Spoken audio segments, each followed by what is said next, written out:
Hey ladies, this is your boy Eric J, coming from you from the Bronx, New York. BX Stand Up. I'm 6'4", chocolate skin, and I stay pushing my O2 Impala. So if you're trying to be down, holla at your boy. Peace.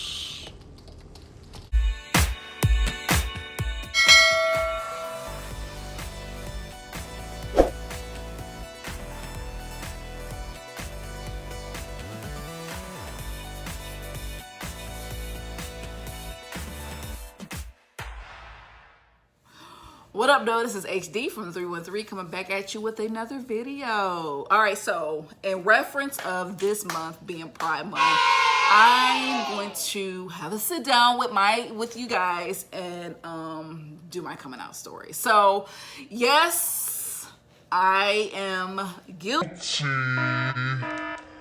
Of being the original catfish. now. Before the show, there were people who were like me in 2000 when AOL came out. I was catfishing. Okay, so let's break it down. Let's bring it back.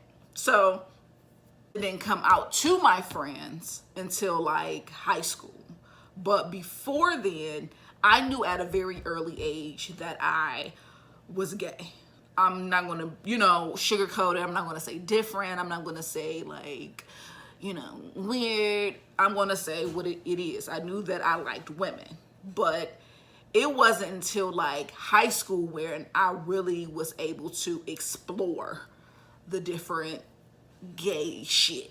Okay, it wasn't even no real gay shit. It was just like, monotone gay shit. So middle school, elementary school, I kind of knew, but I really didn't know. Middle school, had a little boyfriend, had crushes. Okay, let's keep it clear. Let's get rid of the labels right quick. Yes, I did play basketball. More in middle school than in high school. No, I didn't. I wasn't a lesbian there then. Were there lesbians on the damn basketball team? Yes, but it was a sport. It was what it was. You know what I mean? They used to call me Baby J. But, whatever.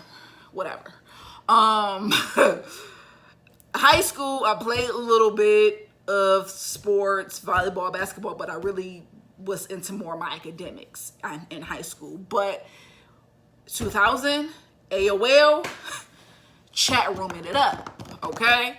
And before the whole catfish episode even came out, I was a young lady who was kind of finding her way, navigating her way through this community of people without having like a direct mentor. Back then in 2000, 2004, between 2000 and 2014, 2009, being gay wasn't legit. That's why I feel as though so many of us are criticizing Da Brat because she's coming out verbally as a gay woman. And everybody like, oh, we already knew you was gay, X, Y, and Z, but it's hard. It was different, but I digress. I'm going to put that on the table. That's a whole different other video.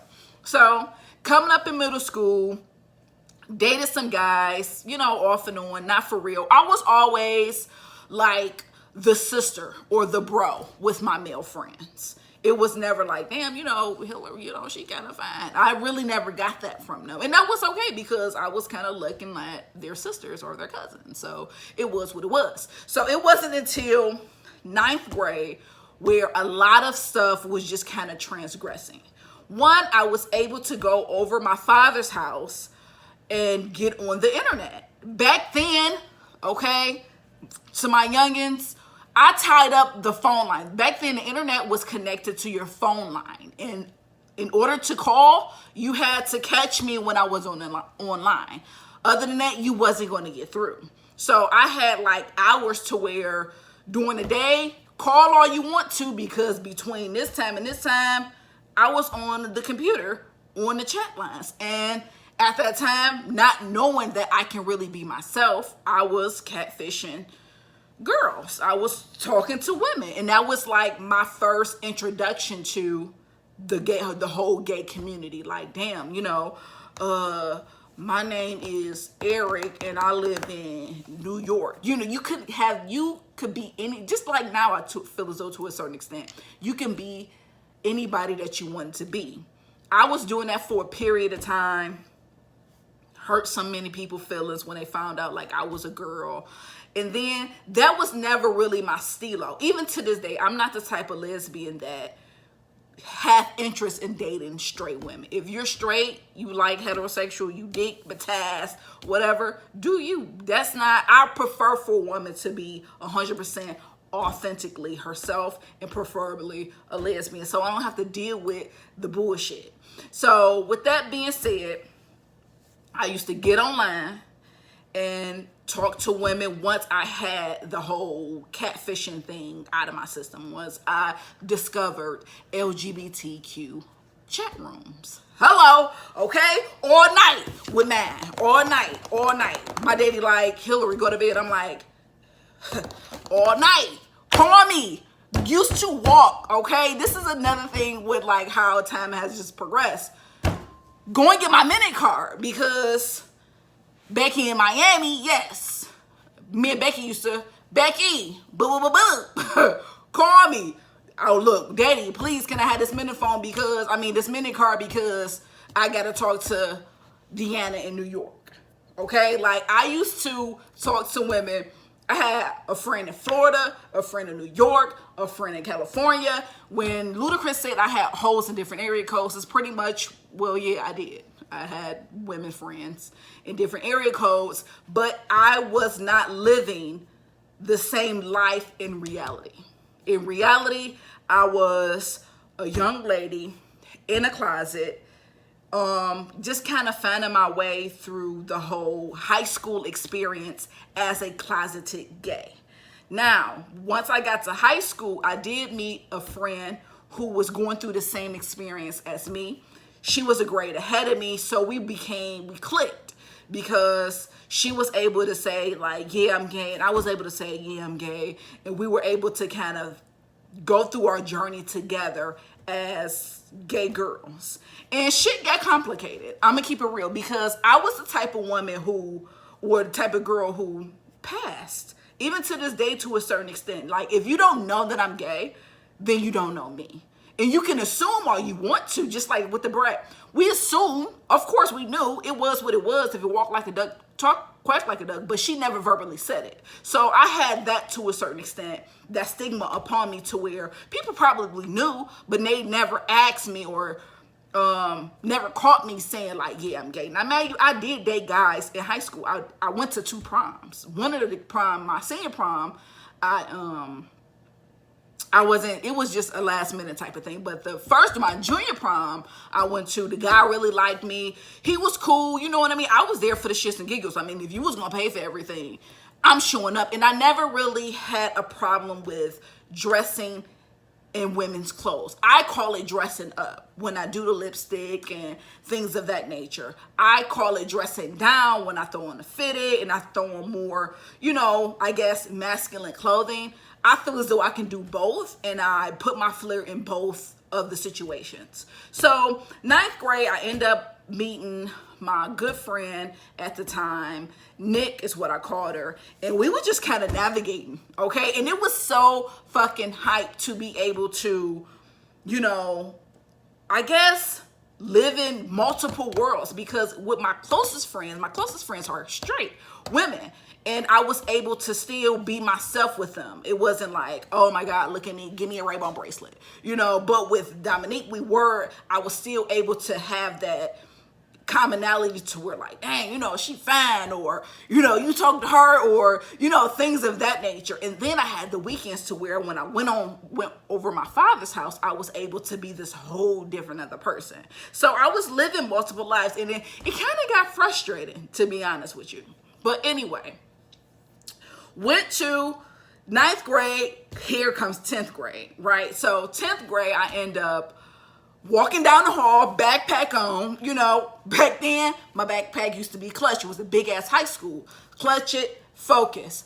at this time, I'm not really playing as many sports. I'm really getting into my books, because at this point I'm thinking of college and things of that nature. I have to get out of, I wouldn't say the hood, but I didn't have any other talents. I can't sing, I can't braid hair, you know what I mean? I'm not twerking. So, and back then, being a YouTube person and making videos, that shit was not legit. The closest that you came to digital or anything like that was MySpace or Black Planet or Downlink, and Downlink comes a little bit later. So 10th grade, I'm walking down the hall, focus, until this girl, now mind you, when I was in high school, I used to wear my hair in a bun, gel it up. I mean, everybody know about that brown gel. Brown girls know about that brown gel, okay? Brown gel, bun, boop, walking down the hall. Like, I wasn't like a pretty girl. I was just like a average Joe Smo, bun, hair. You know, I had long hair, so that kind of worked for me. But anyway, and this girl used to be like, oh my God, your hair is so sweet. Because it used to wave up. Yo, I like your waves. And I'm like, okay, thank you. It kept it moving. And every time, now mind you, she was an upperclassman. Every time I walked down this hall to go to my class, she was like, gave me attention. So she like, okay, my name is Crystal. Like, hey, I'm like, you know, you meeting friends, you do, I don't know. She like, my name is Crystal. Here's my number. Call me. I'm like, okay, you know, I just made a friend. You know, I'm not thinking of it like that, because my digital life, my AOL life was different than my reality. In my AOL life, I was pulling them left and right. Okay, bitch, I be whatever you want me to be. I was the president of Kenya one time. No, I'm kidding. So she gave me her number. I ended up calling her. She ended up inviting me out to, her cousin was having a Chuck E. Cheese party. So I'm like, okay, cool. Ask my mama, whatever. So we go into the Chuck E. Cheese place. I don't even know why I'm there. I'm a fucking high schooler. Chuck E. Cheese, whatever. That was just her way of talking to me.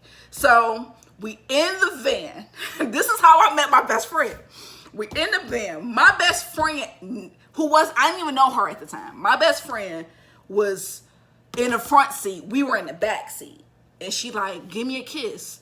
And I'm like, I'm nervous and shit, like, your sister right there. And she like, so? So we did end up kissing, but my friend, her sister, who is just my best friend now, she wouldn't let up. She would not get out the car. She would not give us privacy. It was what it was. So fast forward, Crystal and I stopped talking, and I become best friends with her sister, right? We start sharing lockers. We just start kicking it and vibing or whatever. So kind of pushing forward, because I can go on. I don't want to keep y'all. I don't want to keep y'all. So that's 10th grade. By 11th grade, I have a girlfriend by this time. By this time, I have 2 best friends, and I have a girlfriend who is friends with all 3 of us. So this time, high school is lit. Me and my best friends, we hanging out. I still haven't verbally told them that I was gay. I was still going online, doing my thing, to the point where I had like a for real, in my mind, I thought, for real relationship with this girl in New York. She used to send me pictures. I used to write before, outside of email, you know, outside of FaceTime, before we have all of this digital stuff. We used to, you know, verbalize like that, but my friends never knew. Only thing that my friends knew is that I had this girl picture in my locker. Right? Imagine that. Imagine how your best friend had this random ass girl, and I don't even know what lie I told her. So, boom. I think it was a weekend, because we ended up spending the night over in one of my best friend's houses. Her father and her stepmother was in one room. We always spend the night over each other's house. We're, you know, young girls or whatever like that. So I bought these bracelets. I bought 3 bracelets. SpongeBob bracelets, okay? I think it said best friends or some shit like that. So I was like, all right, y'all, I got something to tell y'all. And they're like, what, bitch, what you have to tell us? I'm like, just wait till tonight. I'm going to tell y'all. So we all get on the bed, and they're sitting in front of me. And I'm like, y'all, this is when I started to act, because I knew it was what it was. I got something to tell y'all. I'm gay.